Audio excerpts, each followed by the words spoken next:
우리나라가 이혼율이 굉장히 높다는 거 여러분들 알고 계시죠?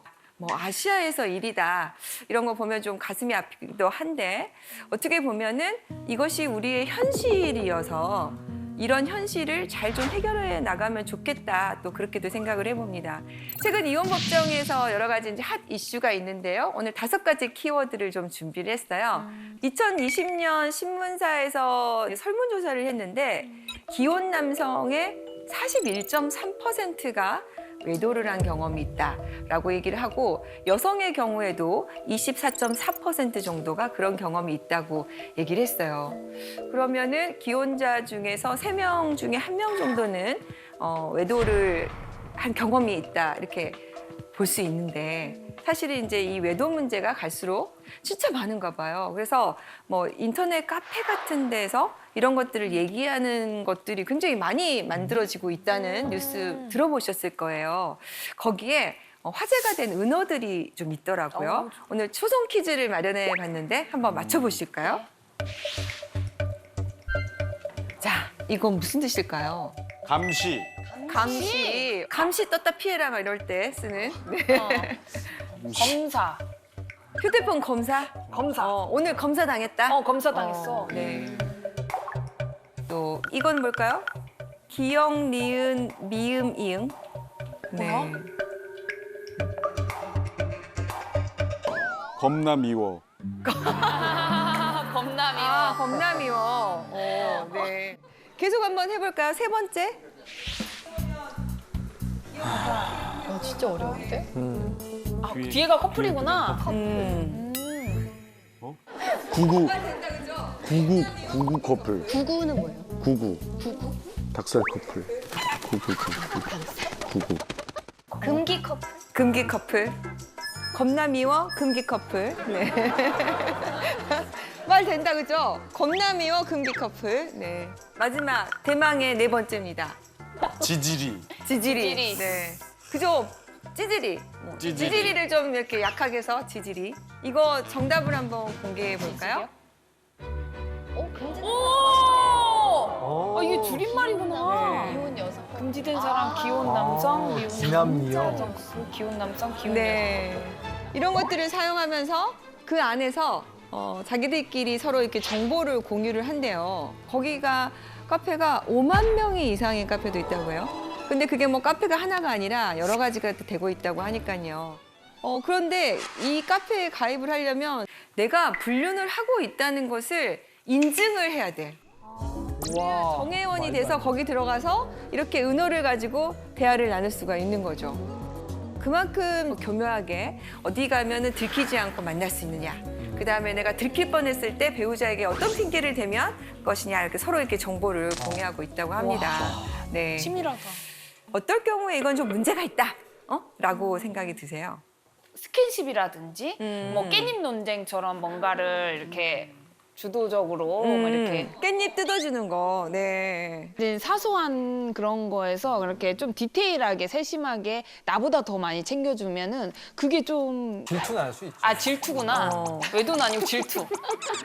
그러니까 이게 내가 느끼는 마음의 불편함, 질투는 진짜 천차만별이죠. 근데 이제 이거를 거기에 넘어서서 외도로 볼 수 있느냐, 뭐 이런 거는 또 다른 문제일 것 같은데요.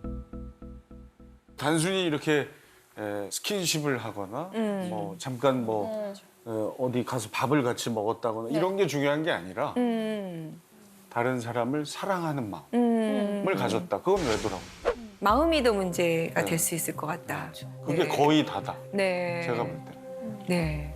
저도 비슷한 생각이에요. 그러니까 부부는 절대적인 신뢰 관계잖아요. 그러니까 신뢰가 깨지는 순간 이미 문제가 생기는 건데 외도라는 게 뭐 대단히 정말 아주 깊숙한 관계로 들어가서가 아니라 서로 간에 말하지 못하는 비밀이 생기는 순간, 그러니까 비밀스러운 네. 관계가 생기는 순간인 것 같아요. 정말 중요한 키워드가 나온 것 같아요. 비밀. 배우자에게 말할 수 없는 게 생기는 것부터가 문제다. 네. 그래서 화제가 된 키워드를 좀 준비를 했어요. 바로 정서적 외도. 좀 들어보셨나요? 정서적인 외도? 정서적 외도? 정서적 외도? 최근에 이제 오피스 와이프, 오피스 허즈번드 때문에 이혼이 더 늘어났다고 하고 비슷한 상담들이 좀 많이 있어요. 뭐 남사친, 여사친 이 경계를 이제 넘나드는 관계가 참 문제인데 실제로 제가 이제 상담을 한 케이스 중에 하나였는데요. 남편이 들어오질 않아서 음식물 쓰레기를 들고 나갔어요. 그런데 남편이 바로 밑에서 전화를 받고 있는 거예요.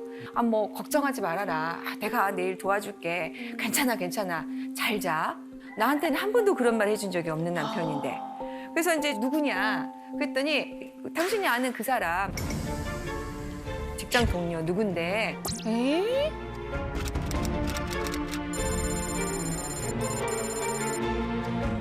그래서 이제 그때부터 좀 남편의 행동을 유심히 관찰하기 시작을 했는데 남편이 휴대폰을 놓지를 않고 계속해서 들고 있는 거죠. 그래서 남편이 이제 자는 틈을 타서 휴대폰을 좀 봤는데 뭐 잘 자라고 서로 안부를 전하고 매일 점심을 같이 먹고 그런데 잠자리를 나눈 흔적은 없어요.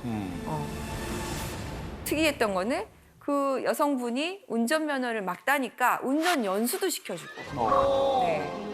외도네. 외도다. 그래서 남편한테 이게 뭐냐 그랬더니 아 이런 거 가지고 왜 화를 내느냐 직장에서 친하게 지내다 보면 이 정도는 해줄 수 있지 아 그리고 나한테 좀 가르쳐 달라고 하길래 내가 좀 가르쳐 줬다 그리고 이분은 나하고만 이렇게 친하게 지내는 게 아니라 다른 사람하고 다 친하게 지내는 사람이다 근데 보니까 성격이 되게 좋아서 사실 좀 그런 것 같기도 해 그런데 우리 남편하고 너무 많은 대화를 나누는 거죠 그래서 부인이 여기에 대해서 이제 이런 관계를 좀 정리해달라. 이렇게 친하게 안 지냈으면 좋겠다고 요청을 했습니다. 그런데 남편의 반응은 오히려 화를 내면서 부인을 의부증으로 모는 거죠. 그래서 이혼 소송을 제기할까라고 이제 고민을 하고 상담을 오신 거였어. 자, 이렇게 이혼 청구를 한다면 이혼 사유가 될 수 있을까요?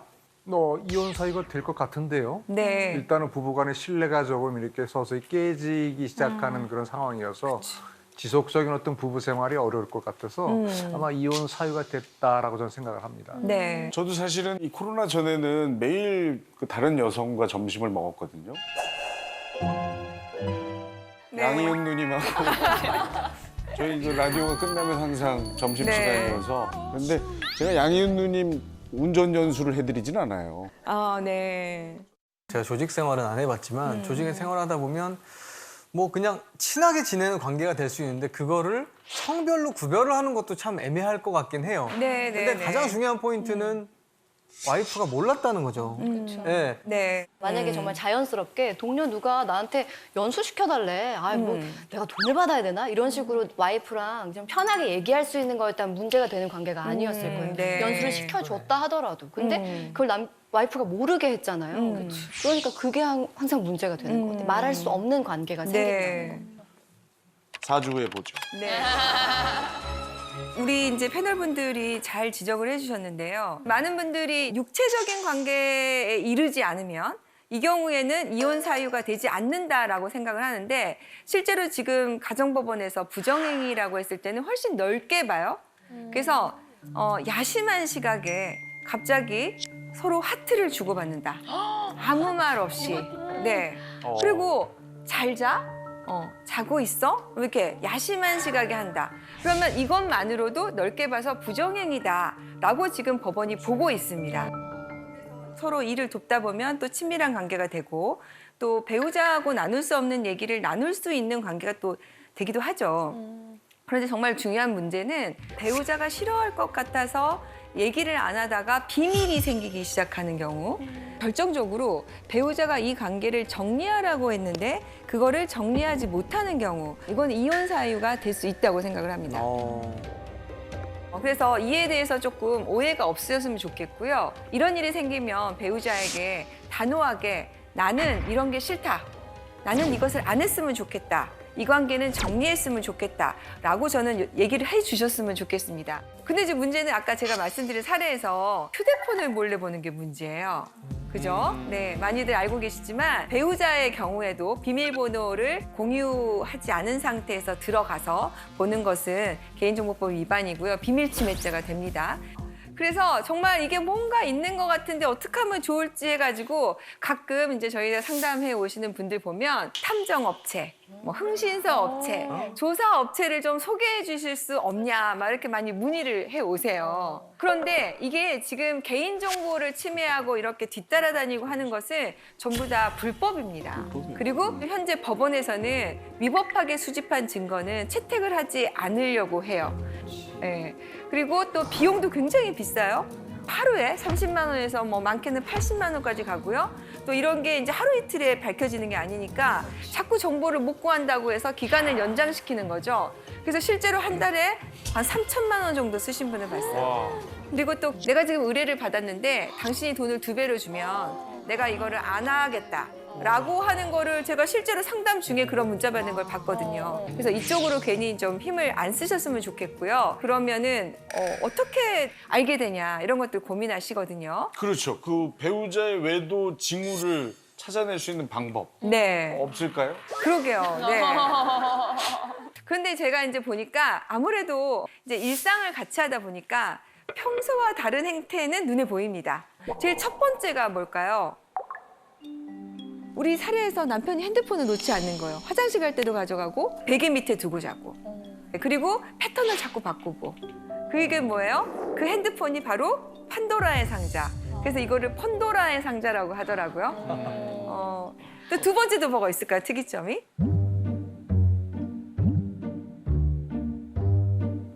어디서 제일 많이 들킬까요? 차. 딩동댕. 네. 내비게이션 목적지 검색 이런 거. 네. 그래서 쭉 보면 어디를 다녀왔는지 알게 되죠. 차 얘기하니까요. 네. 블루투스로 통화를 하잖아요. 네네. 웬만한 제조사의 차들이 외부로 다 소리가 들립니다. 은밀하게 통화를 하다가 와이프가 지하주차장에서 쓱 지나가다 뭔 소리지 하고 딱 듣는 순간 모든 내용이 다 발설됩니다. 중계가 돼버리는 거죠. 네, 그러니까 이제 네. 지하주차장에서 특히나 울림이 많은 곳에서 이렇게 통화를 하실 때 블루투스를 좀 작게 해놓으시거나 안에서 이렇게 그냥 전화로 아니 이렇게 정보를 주시면 어떡해요. 네. 차 안에서 바로 핸드폰하고 연동이 되잖아요. 네네. 그럼 운전하는 중에 어떤 일이 발생하냐면 오는 문자 메시지나 SNS들이 이렇게 화면상에 나타나요. 잘못 누르면 음성으로 이렇게 문자를 읽어주거든요, 차에서. 그래서 이런 분들은 내비게이션을 안 쓴답니다. 네. 와. 근데 그런 얘기 있더라고요. 바람을 한 번도 안 피운 사람은 있어도 한 번만 피우는 사람은 없다고. 그러니까 습관적으로 계속 이렇게 외도를 하게 된다는 건데 아무래도 이렇게 사건 맡으시면 그런 사람들 실제로 보시잖아요. 그런 외도하는 사람들만의 공통점 같은 게 있을 것 같아요. 솔직히 말씀드리면 공통점은 참 찾기가 어려워요. 정말 안 할 것 같으신 분들, 정말 이런 분이 하실 것 같은 분들까지 있기 때문에 공통점은 어려운데 이제 이분들의 특징이라고 한다면 다른 사람에게 상처 주는 거에 대해서 굉장히 좀 무감각하다는 거. 그래서 오히려 본인이 큰 소리 치는 경우가 많다. 여러분들 그 유책 배우자 이혼 청구라고 들어보셨습니까? 쉽게 얘기하면 바람 피운 사람이 오히려 큰 소리 치면서 적반하장으로 이혼하자고 하는 거죠. 내가 들켰어요? 그러면은 배우자에게 미안하다고 해야 되는데 오히려 왜 다른 사람들은 가만히 있는데 너만 그러냐? 이 정도는 다 누구나 하는 거 아니냐? 내 친구들 다 물어봐도 다 괜찮은데 나만 지금 이렇게 산다라고 하면서 오히려 이혼 청구를 하는 경우가 있죠. 실제로 이제 사례를 이제 좀 소개를 해드리면.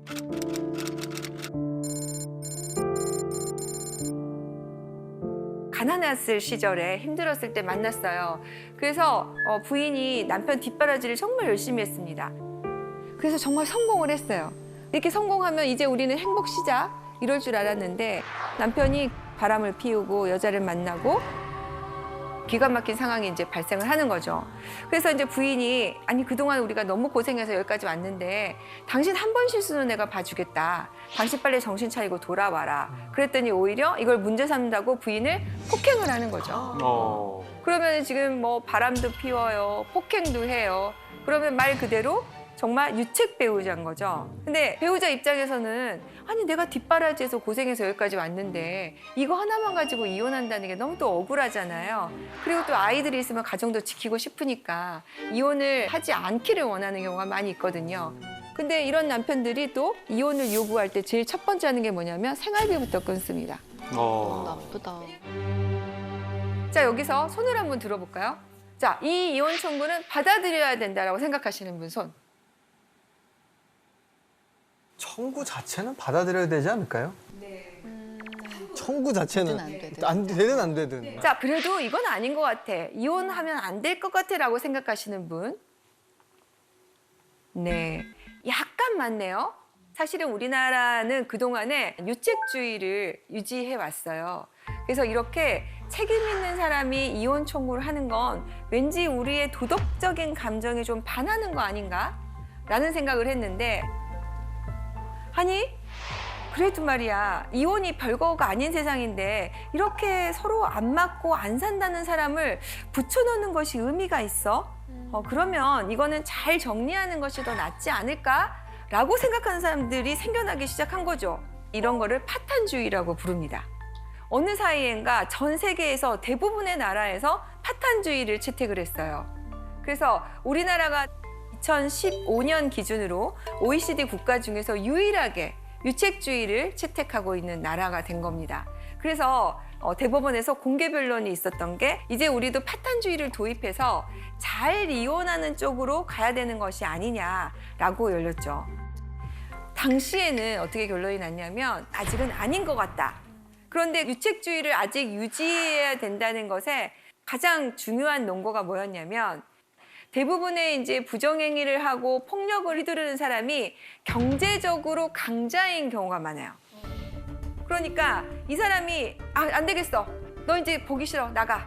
라고 하면 이런 걸 이제 축출 이혼이라고요. 쫓아내버리는 거죠. 그리고 생활비도 안 주고 그러면은 이 사람들이 나가서 살 수가 없지 않습니까? 그래서 당시에는 유책 배우자의 행복 추구권과 그다음에 남아있는 배우자의 생존권과 어떤 것을 우선시할 것이냐 이렇게 해서 아직은 유책주의가 좀 필요하겠다. 특히 미성년 자녀가 있는 경우에는 이게 조금 필요하겠다라고 해서 7대 6으로 그 당시에 이제 유책주의를 유지하는 걸로 결론이 났어요. 그게 이제 2015년이니까 지금 벌써 2022년이잖아요. 이제 벌써 시간이 흐르면서 더 생각이 바뀌는 겁니다.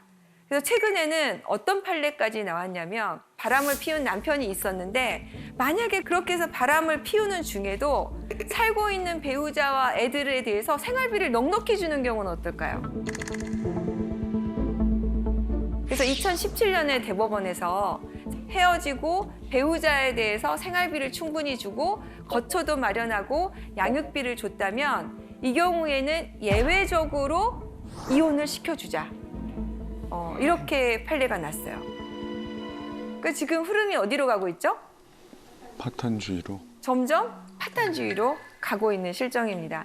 그래서 앞으로는 우리가 이혼을 바라보고는 시점에서도 조금 더 지금 있는 삶을 잘 정리해서 앞으로 어떻게 살 것인가 라는 쪽으로 좀 가고 있는 것 같아요.